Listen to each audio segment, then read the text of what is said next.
Welcome to Kemi Kitchen, where we can cook easy and delicious meal.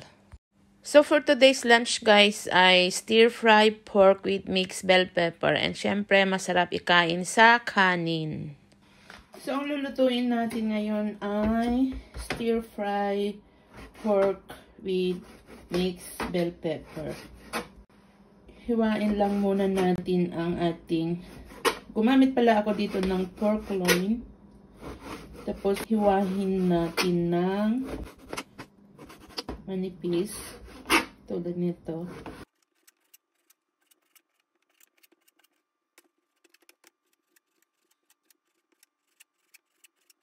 So, marinate muna natin, guys. Light soy sauce. Sesame oil. Salt. Konti lang. Tapos, asukal. Tapos, massage natin. Velveting. Velveting.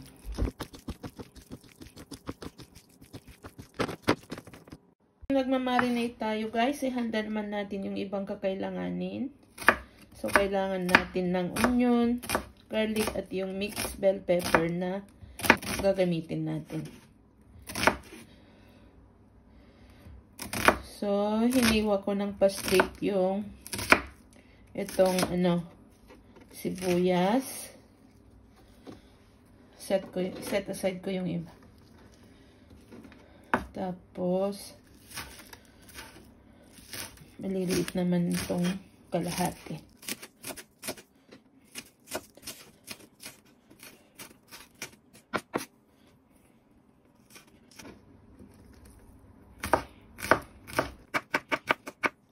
Then, hiwain rin natin ang ating garlic ng pino.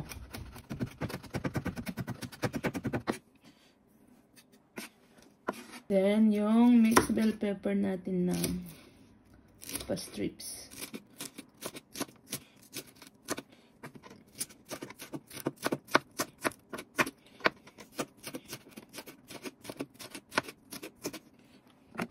Init na tayo ng kawali guys, tapos maglagay tayo ng konting mantika. At umpisahan natin sa paggisa ng sibuyas at bawang.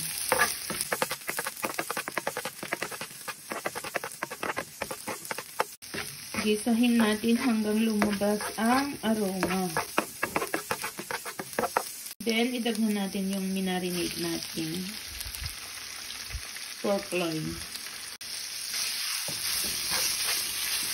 Igisa na natin.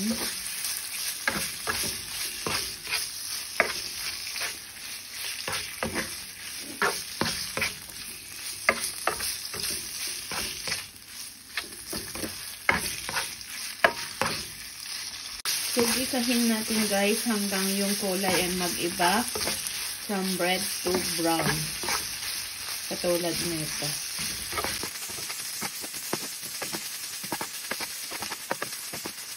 Pag ganito na, dagdagan natin ng kunting tubig para maluto.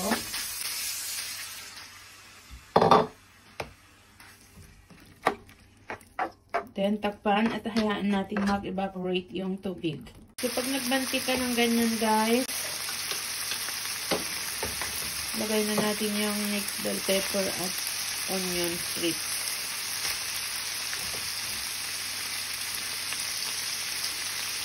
Then sauce, oyster, tubig, at cornstarch. Then maraming pepper.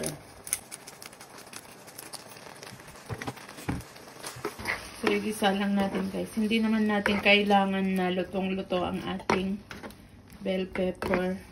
Dagdagan ko ng dark soy sauce para mas maganda ang kulay.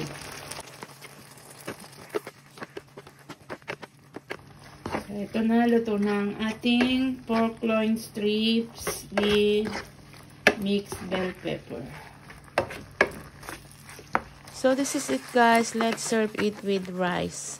Thank you guys for always watching, and follow for more.